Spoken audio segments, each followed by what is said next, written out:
नमस्कार दोस्तों, जय हिंद, वंदे मातरम। आज के इस वीडियो लेक्चर में हम बात करने वाले हैं हायर सेकेंडरी एग्जामिनेशन मुख्य परीक्षा वर्ष 2024 विषय संस्कृत के पेपर के बारे में हम बातचीत कर रहे हैं, जो कि कक्षा 12वीं आपका कल वार्षिक परीक्षा का पेपर है। आज के इस वीडियो में हम जितने भी सारे क्वेश्चंस हैं सभी क्वेश्चनों के संपूर्ण आंसरों के साथ साथ हम डिस्कस करेंगे कि किस प्रकार के प्रश्न आपके बन सकते हैं और किस प्रकार के प्रश्न कल के पेपर में आने की पूरी संभावना, ये सारा सब कुछ आज हम जानेंगे। ठीक है। और अगर आपको कौन कौन से प्रश्न की जो ज़्यादा से ज़्यादा संभावना बन रही है और जो प्रश्न आपको नहीं आता है उसको आपको किस प्रकार से उसका हल देना है, ये सारा सब कुछ हम बात करेंगे। और साथ ही हम इस प्रकार की चर्चा करेंगे कि आपको किस प्रकार से कैसे आंसर को पकड़ना है और सर्च करना है। चलो जानते हैं, हम कक्षा 12वीं वार्षिक परीक्षा पेपर संस्कृत के बारे में हम डिस्कस कर रहे हैं।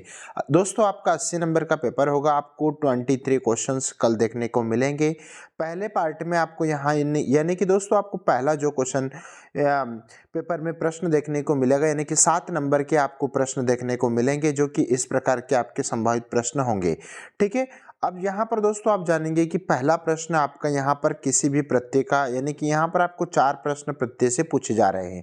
ठीक है। यानी कि यहाँ पर आपको निधाई में आई होप आपको समझ में आ रहा होगा कि कभी किसी भी शब्द के अंत में अगर मिलता है तो यहाँ पर आपको समझ में आ रहा है कि वो आपका ल्यप प्रत्यय ही होगा। दोस्तों, अगर आपको किसी भी शब्द के अंत में विसर्ग अगर मिल रहा है तो दोस्तों वहां पर गतः में आपका इक्तः प्रत्यय है। ठीक है।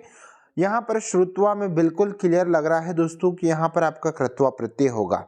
ठीक है। अब यहाँ पर देखते हैं दोस्तों कि यहाँ पर आपको इसमें विशेषण बताना है, तो ये पूरा वाक्य है, इसका विशेषण हो जाएगा आपका पहला शब्द।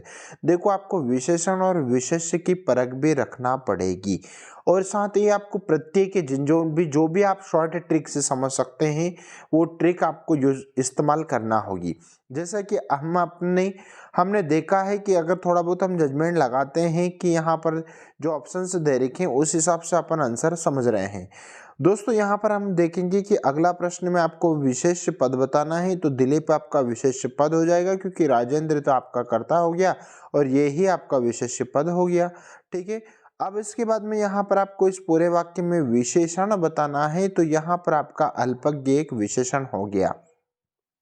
विशेषण और विशेष्य की परख भी दोस्तों आपको रखना पड़ेगी। यहाँ पर आपका जो वाक्य है, इस वाक्य में शत्रुजीत आपका विशेष्य पदम हो गया, तो इस प्रकार के प्रश्न आपको देखने को मिलेगा। फिर देखते हैं दोस्तों, यहाँ पर आपका अगला प्रश्न, यानी कि एक वाक्य में एक पदेन उत्तरम लिखा था, तो मैंने सभी प्रश्नों के आंसर्स यहाँ पर मुझे पहले का आंसर नहीं मिला है, इसलिए मैंने नहीं दिए। ये संभावित आपके बहुत मोस्ट इंपॉर्टेंट प्रश्न है दोस्तों, आपको इनको समझिएगा। ठीक है। यहाँ पर पहले का आंसर, दूसरे का आंसर आपका बलीलम, तीसरे में स्वजनः, चौथे में आपका निशः, पर्यायवाची शबरी का पर्यायवाची और हस्ती गजह का पर्यायवाची हस्ती होता है, और त्याज्य का विलोम आपका प्राप्त होता है, और नृप का विलोम आपका रानी होता है।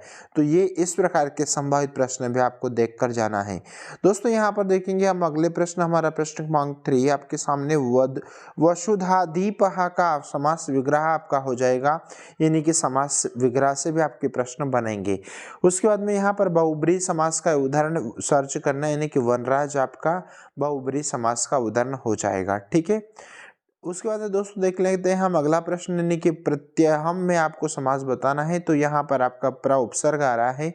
इसका मतलब जब भी किसी भी शब्द के पहले अगर कोई अवयव शब्द अगर आता है तो वो आपका अव्ययभाव समास ही होगा। ठीक है।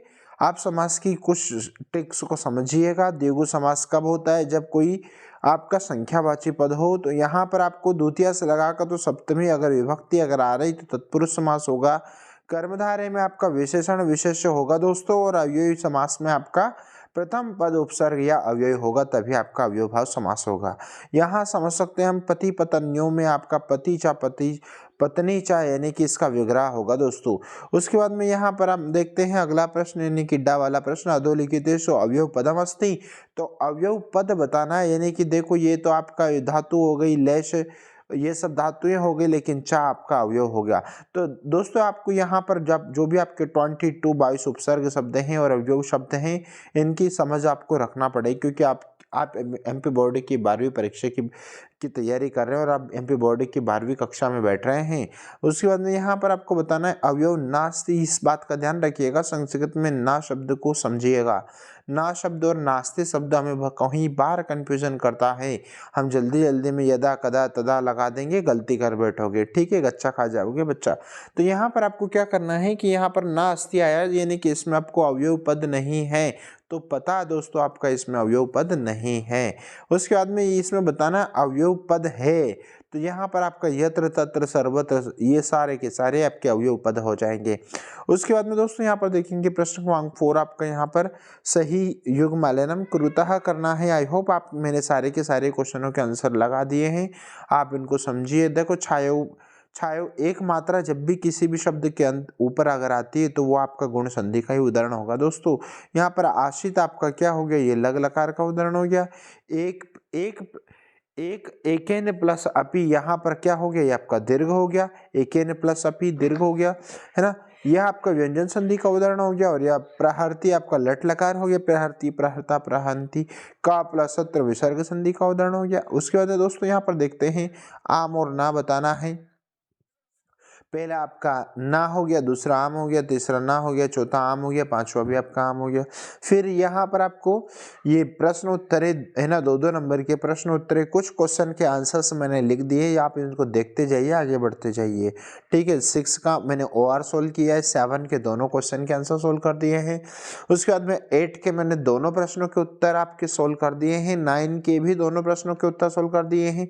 फटाफट देखते जाइए, समझिएगा, वीडियो अधिक लंबा ना हो इसलिए, क्योंकि आपके लिए टाइम इज प्रेसियस, समय बहुत अमूल्य है, इसलिए जल्दी जल्दी आप समझ लें और आगे बढ़ें। उसके बाद में दोस्तों यहाँ पर आपको अगला प्रश्न यानी कि प्रश्न क्रमांक 12 में आपको प्रश्न निर्माण कुरुतः देखने को मिलेगा, यानी कि आपको ये कस्मिन के और कस्य इनके अर्थ हिंदी में समझकर आपको दोस्तों आपको प्रश्न का निर्माण करना है। किसने क्या कहा, तो ये पाठ के अनुसार होता है ना। ये प्रश्न क्रमांक 14 आपको वेद बताना है, तो वेदांग है, ये वेद नहीं है, वेदांग है। तो वेदांग की जो शिक्षा, कल्प, व्याकरण, निरुक्त, ज्योतिष, छंद, ये हमारे संस्कृत में 6 वेदांग हैं, है ना। उसके बाद में 4 वेद हैं, ऋग्वेद, यजुर्वेद, सामवेद। ये क्रम से ही आपको इनको समझना है, थोड़ा बहुत इनका अध्ययन भी करना पड़ेगा, ठीक है। उसके बाद में यहाँ पर ये जितने भी सारी कुछ रचनाएं, ये रचनाकार हैं, और इस रचनाकारों ने कौन कौन सी रचनाएं लिखी है, श्रीहर्ष जैसे कि कादम्बरी, बाणभट्ट की रचना है दोस्तों। और रघुवंश आपका बहुत ही फेमस, कालिदास जी के आपके जो भी 7 रचनाएं हैं, इन 7 रचनाओं को आप मत भूलिएगा, ठीक है। उसके बाद में पंचतंत्र श्री विष्णु शर्मा जी की, महावीर चरितम बहुभूति की, उत्तर रामचरित और महावीर चरित बहुभूति की 2 रचनाएं है दोस्तों। नैजदी चरितम श्री हर्ष की एकमात्र रचना है। तो ये जितने भी सारे कुछ हमारे 12वीं की जो भी इम्पोर्टेंट रचनाकार हैं, इनको भी आप समझिएगा, जैसा कि कालिदास हो गया, बहुभूति हो गया, है ना, बहुभूति हो गया। उसके बाद में विष्णु शर्मा हो गया, श्रीहर्ष हो गया, ये आपके बाणभट्ट हो गया, इन्होंने कौन कौन सी रचनाएं लिखी है, सारा सब कुछ आप इनका अध्ययन करके ही जाएं। उसके बाद दोस्तों यहाँ पर हम देखते हैं कि ये गद्यांश पद्यांश है, जो कि मैंने दोनों के दोनों ही गद्यांश पद्यांश हल कर दिया है। एक साथ इनको समझ लीजिए, और चाहे तो आप इनका स्क्रीनशॉट ले लो, ठीक है। आपको प्रश्न को समझना है, और प्रश्न को समझने के बाद में आपको ये मत भूलिएगा कि आपको पहले क्वेश्चन का आंसर पहली लाइन में ही मिलेगा, दूसरे का दूसरी लाइन में मिलेगा। कभी भी कहीं पर भी आपको इन प्रश्नों के उत्तर देखने को मिल सकते हैं। उसके बाद में 17 देख लीजिए, 17 को मैंने पहला एक ही पैसेज सोल्व किया, उसका आंसर समझिएगा आप, ठीक है। उसके बाद में देखते हैं दोस्तों, यहाँ पर अब मैंने 18 को भी सोल्व कर रखा है। इनका 18 के 1, 2, 3 आंसर आपके सामने डिस्प्ले पर ज़्यादा दी, है ना। उसके बाद में मैंने इसका OR भी दे दिया है, इसका OR देख लो। उसके बाद में यहाँ पर देख सकते हैं कि प्रश्न क्रमांक 19 मैंने इसको भी सोल्व कर दिया है, इसको देख लीजिए आप। पहला, दूसरा, तीसरा, चौथा प्रश्न के आंसर आपको किस प्रकार से बन रहे हैं। 20 में आपको यहाँ पर 2 श्लोक लिखना है, जो इस पाठ्य पुस्तक में नहीं आता है, तो आप 2 नहीं 4 श्लोक कंप्लीट करके जाइएगा।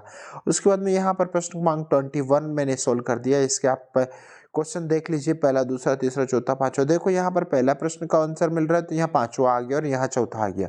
मतलब ये गलती नहीं करना है कि आपको क्रम से ही आंसर मिलेगा, आपके आंसर कहीं पर भी हो सकते हैं उस पैसेज में, क्योंकि आप 12th के MP बोर्ड के एग्जाम में बैठ रहे हैं, ठीक है। जब 9th 10th देते थे तो वहाँ पर क्रम से मिलता था, या जब बड़ी एग्जाम में बैठोगे तो ये क्रम से नहीं आता है। उसके बाद में यहाँ पर देखते हैं प्रश्न क्रमांक 22 है ना, जो कि मैंने सॉल्व कर दिया, इसको आप एक नज़र देख लीजिएगा। फिर किसी एक विषय पर आप कालिदास जी के निबंध को जरूर तैयार कीजिएगा, क्योंकि बहुत ही महत्वपूर्ण है, परीक्षा में आने की पूर्ण 100% संभावना है दोस्तों। आई होप आपको वीडियो कैसा लगा रहा, आपको वीडियो अच्छा लगा तो प्लीज़ लाइक कीजिएगा, दोस्तों मित्रों तक शेयर कीजिएगा, और अगर आप चैनल पर पहली बार आए हैं तो सब्सक्राइब जरूर कीजिएगा यार, क्योंकि हम आपके लिए कितना सारा संपूर्ण एनालिसिस लेकर आते हैं। मिलते हैं एक नए वीडियो के साथ में, तब तक के लिए जय Hind, Vande Mataram, thank you so much.